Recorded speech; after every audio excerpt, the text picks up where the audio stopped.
রান্না হবে। কই মাছ দিয়ে কচুর মাছ তো কাটা শেষ, এবারে চলুন লতিটাও কেটে নেওয়া যাক। কি সুন্দর টাটকা লোকালের মাছ, আর আসলেই ফ্রেশ।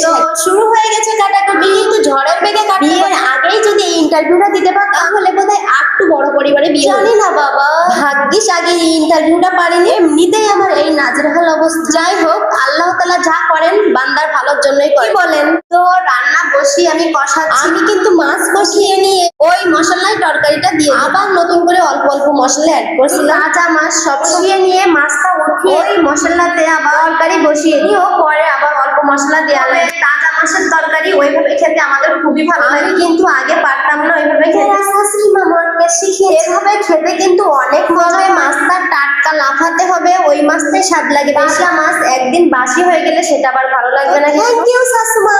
আমার শাশুমা কিন্তু অনেক ভালো, আমার মতো আফসোস করা এদের মতো না, তিনি কাজ শিখান।